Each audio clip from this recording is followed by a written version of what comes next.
بسم اللہ الرحمن الرحیم۔ پیارے دوستو، آج میں شیئر کروں گی آپ کے ساتھ ایک ایسا واقعہ جسے سن کر آپ حیرت زدہ رہ جائیں گے کہ کس طرح ایک بادشاہ جو کہ بادشاہ وقت تھا وہ ایک جانور بن گیا، یا اللہ تبارک و تعالی نے اسے ایسا روپ دے دیا جسے دیکھ کر اس کی پوری ریاست ایک پل کے لیے کانپ کر رہ گئی۔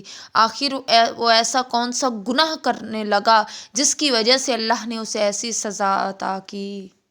دوستو، بادشاہ کی جب بیٹی پیدا ہوئی تو اس کی بیوی اس دنیا سے چل بسی۔ بادشاہ نے اپنی بیٹی کو ہی اپنی کل کائنات سمجھا اور اس کی پرورش کرنے لگا۔ وہ ایسا کوئی کام نہ ہوتا یا ایسی کوئی بات نہ ہوتی جو اس کی بیٹی چاہتی اور وہ اسے پورا نہ کرتا، کیونکہ وہ اس کی پیاری بیٹی تھی، اس کی بیوی کی نشانی تھی، اور سب سے بڑی بات وہ اس سلطنت کی شہزادی تھی جس سلطنت کا وہ خود بادشاہ تھا۔ آہستہ آہستہ اس کی بیٹی بڑی ہوتی گئی اور وہ جو بات منہ سے نکالتی اس کی بات کو اہمیت دی جاتی، چاہے وہ کوئی بادشاہ کے دربار کا فیصلہ ہی کیوں نہ ہوتا، جو شہزادی کہہ دیتی اسی پر عمل کیا جاتا، اس کے فیصلے سے کوئی بھی روح گردانی کرنے کی جرات نہ رکھتا تھا۔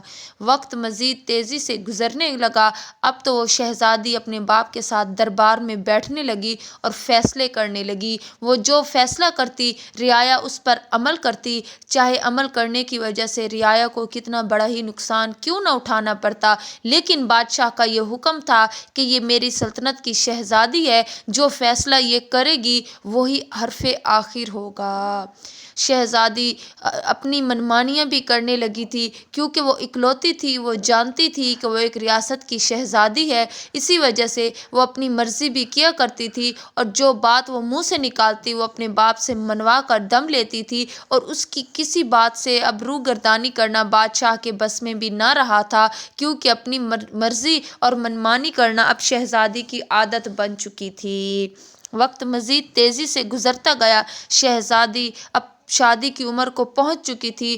اب اس کے لیے رشتے آنا شروع ہو چکے تھے۔ کسی بھی، چاہے وہ بادشاہ کا رشتہ ہوتا، کسی شہزادے کا ہوتا، کسی امیر زادے کا ہوتا، کسی سوداگر کا، کسی سونار کا، الغرض ہر طرح کے رشتے اس کے لیے آئے اور اس نے ان تمام رشتوں کو ٹھکرا دیا۔ آہستہ آہستہ یہ بات پوری ریاست میں پھیلتی چلی گئی کہ شہزادی کو کوئی رشتہ پسند نہیں آتا، اس کی وجہ سے شہزادی ہر رشتہ ٹھکرا دیتی ہے۔ اب جب یہ معاملہ پوری ریاست میں پھیل گیا تو ایک بوڑھا فقیر بادشاہ کے دربار میں پہنچا اور اس نے آ کر بادشاہ سے کہا کہ میں تمہاری بیٹی سے شادی کرنا چاہتا ہوں اور میں اسے بہت خوش رکھوں گا۔ جب بادشاہ نے ایک فقیر کی یہ جرات دیکھی تو بادشاہ نے حکم نافذ کر دیا کہ اسے زندان میں ڈال کر اسے کوڑے مارو، تاکہ آئندہ یہ ایسی غلطی کرنے کی جرات بھی نہ کرے۔ تب سپاہیوں نے اسے پکڑ لیا اور جا کر زندان میں ڈال دیا اور کوڑے مارنے لگے، لیکن پھر بھی وہ ایک ہی بات دہراتا کہ شہزادی کی شادی مجھ سے کروا دے، شہزادی خوش رہے گی، شہزادی خوش رہے گی۔ یہ بات آہستہ آہستہ بادشاہ کے پورے محل میں پھیلی۔ بادشاہ نے کوشش کی کہ شہزادی کو پتہ نہ چلے، لیکن یہ بات شہزادی کے کانوں تک جا پہنچی اور وہ حیران ہوئی کہ کیسے، بے شک وہ امیر ہے یا فقیر ہے، کوئی تو ہے آخر جو اس کی خاطر کوڑے کھائے جا رہا ہے اور ساتھ ہی ساتھ یہی کہتا ہے کہ مجھ سے شہزادی کی شادی کروا دو، وہ میرے ساتھ بہت خوش رہے گی۔ وہ اپنے باپ کے پاس جا پہنچی اور کہا کہ مجھے زندان میں موجود اس آدمی سے ملنا ہے، اسے دیکھنا ہے کہ آخر وہ کون ہے جو مجھ سے شادی کرنے کی خاطر خود کو قید اور مشقت میں ڈالے ہوئے ہے۔ بادشاہ نے اسے ٹالنے کی کوشش کی، لیکن وہ آخر شہزادی تھی، ضد کرنے لگی کہ مجھے ہر حال میں اس آدمی سے ملنا ہے۔ جب شہزادی چپکے سے اس زندان کے اندر پہنچی اسے دیکھنے کے لیے تو فوراً اس بوڑھے فقیر نے کہا، تم شہزادی ہو نا، میں تم سے شادی کرنا چاہتا ہوں، میں تمہیں بہت خوش رکھوں گا۔ تبھی وہاں کے خادم نے آگے بڑھ کر اسے دوبارہ کوڑے مارنے شروع کر دیے، لیکن وہ ایک ہی بات کہہ رہا تھا کہ شہزادی آپ مجھ سے شادی کر لیں، میں آپ کو بہت خوش رکھوں گا۔ جب شہزادی نے یہ تمام صورتحال دیکھی تو الٹے قدموں اپنے باپ کے پاس جا پہنچی۔ چونکہ اس کی ماں تو اس کی پیدائش کے وقت ہی اس دنیا سے جا چکی تھی، تو اس نے اپنے باپ سے کہنا شروع کیا، بابا جان، میں حیران ہوں، بے شک وہ کچھ بوڑھا ہے، لیکن اس کی جرأت دیکھیے اور اس کی ہمت دیکھیے کہ وہ مجھ سے ہی کہہ رہا ہے کہ تو آپ مجھ سے شادی کر لیں، میں آپ کو بہت خوش رکھوں گا۔ مجھے اس کی اس بات نے کافی متاثر کیا ہے، کیونکہ وہ کوڑے بھی کھائے جا رہا ہے لیکن اپنی بات پر ثابت قدم ہے اور ایک ہی بات دہرا رہا ہے کہ میری شادی شہزادی سے کروا دے، میں اسے بہت خوش رکھوں گا۔ تو اس کا مطلب ہے جو بادشاہ کے روبرو کھڑا ہو جائے، جس کے اندر اتنی جرأت ہو کہ وہ مار بھی کھائے اور ساتھ ہی ساتھ یہ بھی پکارے کہ مجھے اس شہزادی سے ہی شادی کرنی ہے، اس کی ثابت قدمی، اس کی جرأت دیکھ کر میں حیران رہ گئی ہوں اور مجھے ایک عجیب سی بے چینی ہو رہی ہے جو مجھے اس بات کی طرف بار بار اشارہ کر رہی ہے کہ واقعی مجھے اس بوڑھے فقیر سے شادی کر لینی چاہیے۔ جب بادشاہ نے اپنی بیٹی کی بات سنی تو وہ اسے منع کرنے لگا کہ آخر آپ شہزادی ہیں اس سلطنت کی، آپ نے اتنے معزز گھرانوں کے رشتے، اتنے بڑے بادشاہوں کے شہزادوں کے رشتے ٹھکرا دیے ہیں، ایسا کیسے ہو سکتا ہے کہ آپ کی شادی ایک فقیر سے کر دی جائے؟ اور فقیر بھی کون؟ بوڑھا؟ لوگوں کے اندر ہماری کیا حیثیت رہے گی؟ لوگ کیا سوچیں گے کہ شہزادی نے ہر کسی کو ٹھکرایا اور چنا بھی کسی ایک بوڑھے کو، اور وہ بھی فقیر جس کا ٹھکانہ نہیں ہے، جو لوگوں سے مانگ تانگ کر کھاتا ہے۔ لیکن شہزادی بضد تھی، کیونکہ وہ کہنے لگی، بابا جان، جو میری سمجھ میں آ رہا ہے شاید آپ وہ نہیں دیکھ رہے جو میں دیکھ رہی ہوں، آپ بس میری شادی اس بوڑھے فقیر کے ساتھ کروا دیں۔ جب بادشاہ نے اپنی بیٹی کی ضد دیکھی تو اپنی بیٹی کی ضد کے آگے ہار گیا اور پھر اس کی شادی بادشاہ نے اپنے اس بوڑھے فقیر کے ساتھ کروا دی۔ جب اس شہزادی کی شادی اس فقیر سے کروائی گئی تو بادشاہ نے اسے رہنے کے لیے محل دیا، لیکن اس نے انکار کر دیا کہ میں اپنی جھوپڑی میں ہی رہنا پسند کرتا ہوں۔ اور جب شہزادی نے یہ سنا تو اس نے بھی یہی کہا کہ جہاں میرا شوہر رہے گا میں اس کے ساتھ وہیں رہوں گی۔ اب وہ محل سے نکل کر، بادشاہ کے محل سے نکل کر اس بوڑھے فقیر کے ساتھ اس کی جھوپڑی تک آن پہنچی اور وہیں اس کے ساتھ زندگی بسر کرنے لگی۔ اب بادشاہ نے جب یہ منظر دیکھا تو وہ بہت حیران ہوا اور پریشان بھی ہوا کہ میری بیٹی تو آسائشات کی عادی ہے، وہ کیسے ایک جھونپڑی میں رہ سکتی ہے؟ تو اس نے اپنے بندوں کو شہزادی کی خبر گیری کے لیے روانہ کر دیا۔ جب لوگوں نے اسے آ کر بتلایا، سپاہیوں نے، کہ شہزادی تو جھونپڑی کے اندر ہے اور تقریباً بہت خوش نظر آ رہی تھی، تب بادشاہ کچھ چپ ہو گیا۔ چند دن مزید گزرے تو اس بادشاہ نے چند کھانے، 7 رنگ کے کھانے، لوازمات، کھانے پینے کی اشیاء اور قیمتی تحائف شہزادی کی خدمت میں روانہ کر دیے۔ جب وہ لوگ اس جھوپڑی تک پہنچے تو وہاں پر وہ بوڑھا فقیر موجود نہیں تھا اور شہزادی وہاں اکیلی بیٹھی تھی۔ جب اس نے اپنے باپ کی طرف سے بھیجے گئے کھانے اور تحائف دیکھے تو فوراً واپس کر دیے اور یہ کہا کہ ابا جان سے کہنا، اب میں ان کی بیٹی ہوں، بے شک بیٹی ہوں، لیکن اب میں کسی اور کی بیوی ہوں اور جو کچھ میرا شوہر مجھے کھلائے گا میں وہی کھاؤں گی۔ آپ اپنے یہ لوازمات، کھانے پینے کے تحائف سامان واپس رکھ لیجئے۔ جب یہ کھانے کے سامان واپس چلے گئے اور آدمی واپس چلے گئے تب وہ بوڑھا فقیر گھر کے اندر داخل ہوا۔ اصل میں وہ کوئی اور نہیں، وہ اللہ کا ولی تھا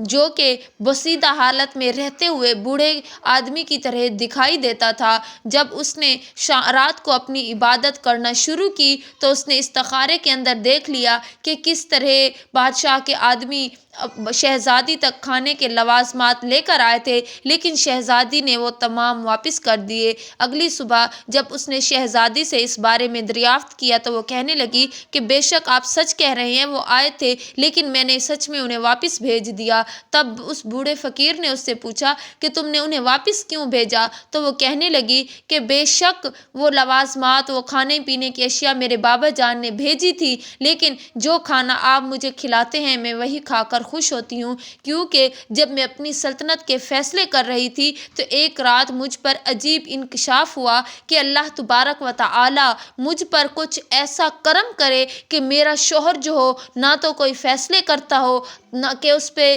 رعایا پہ دباؤ ڈالے اور بعد میں رعایا کی آہوں کا سبب اس پر پڑے، اور نہ ہی کوئی امیر ہو کہ کسی کی کچھ حق مار کر کھایا ہو، بلکہ جیسا ہو، چاہے وہ جوان ہو یا بوڑھا ہو، لیکن وہ اللہ کی عبادت کرنے والا نیک پرہیزگار ہو، اپنی حق حلال کی کمائی کھاتا ہو۔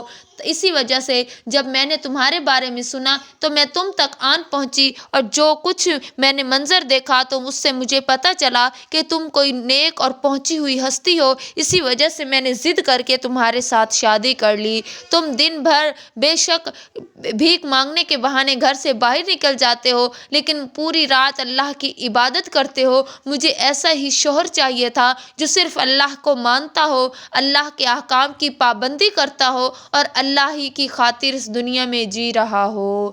جب بادشاہ کے لوازمات میرے پاس پہنچے تو میں نے جان لیا کہ کہیں میرے بابا جان یہ نہ سمجھ لیں کہ میں اب پچھتا رہی ہوں، اور یہ آپ کی حق حلال کی کمائی میں سے نہ تھے، بلکہ یہ تو تحائف تھے جو بابا جان نے بھیجے تھے۔ اسی وجہ سے میں نے وہ واپس کر دیے۔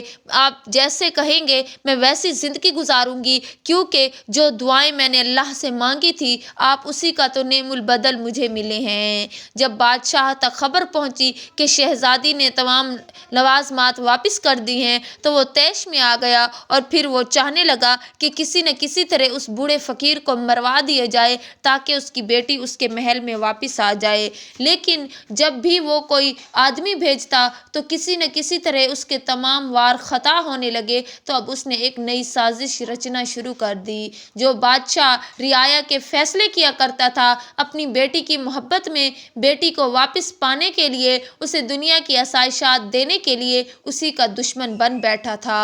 اس نے اس پر جادو کروانے شروع کر دیے۔ جب جادو اس پر کوئی اثر نہ کرتا اور اس بات کا پتہ مسلسل استخارہ کے ذریعے اس فقیر کو چل رہا تھا، لیکن وہ خاموش تھا، کیونکہ وہ جانتا تھا کہ بادشاہ جو کچھ کر رہا ہے اپنی بیٹی کی محبت میں کر رہا ہے۔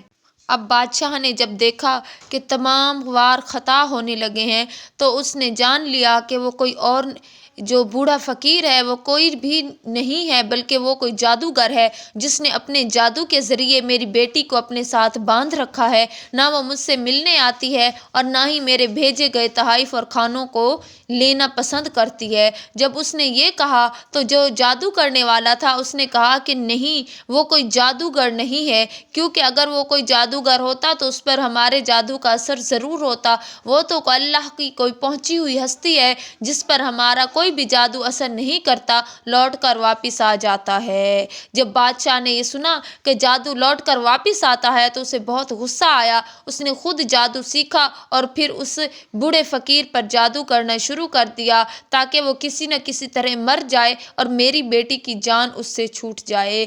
جب اس نے مسلسل جادو شروع کر دیا، وہ جادو اس بوڑھے فقیر پر تو کوئی اثر نہ کر سکا، الٹا جب اس پر واپس آیا تو وہ خود بھی اس میں لپٹتا چلا گیا، اور وہ بادشاہ اب ایک جانور بن چکا تھا۔ جب بادشاہ کے آدمی اس شہزادی کے پاس پہنچے کہ جلدی آؤ، تمہارے بابا جان کی کنڈیشن بہت خراب ہے، تو وہ اپنے شوہر کے ساتھ بھاگ کر آئی۔ جب کمرے کے اندر داخل ہوئی تو یہ دیکھ کر حیران رہ گئی کہ اس کا باپ ایک جانور بن چکا تھا۔ وہ کافی حیران پریشان ہوئی۔ تب اس کے شوہر نے اسے بتلایا کہ حیران ہونے کی ضرورت نہیں ہے، بلکہ تمہارا باپ مجھ پر جادو کر رہا تھا۔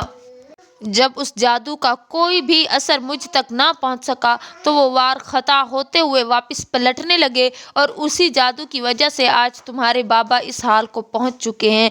تب وہ شہزادی رونے لگی، گڑ گڑانے لگی کہ یا باری تعالیٰ، یہ کیسا امتحان ہے ایک باپ کا اپنی بیٹی سے محبت کا، کہ اپنی بیٹی کی محبت میں اتنا پاگل ہو گیا ایک باپ کہ اس نے اپنی بیٹی کو واپس پانے کے لیے اس کے شوہر پر جادو شروع کیا، اور جادو بھی کیا تھا کہ وہ الٹا اسی کے باپ پر پڑ گیا۔ تب اس نے رو رو کر اللہ سے دعا کی کہ یا باری تعالیٰ، میرے ابا جان کو معاف فرما دے، کیونکہ اس نے جو کچھ بھی کیا میری محبت میں کیا۔ تب اس کے شوہر نے اور اس نے مل کر اللہ سے دعا مانگنی شروع کر دی۔ آہستہ آہستہ اس کا والد یعنی وہ بادشاہ دوبارہ ٹھیک ہونے لگ گیا۔ جب وہ ٹھیک ہوا، اس نے اپنی بیٹی کو اپنے روبرو پایا تو بھاگ کر اسے اپنے سینے سے لگا لیا اور رونے لگا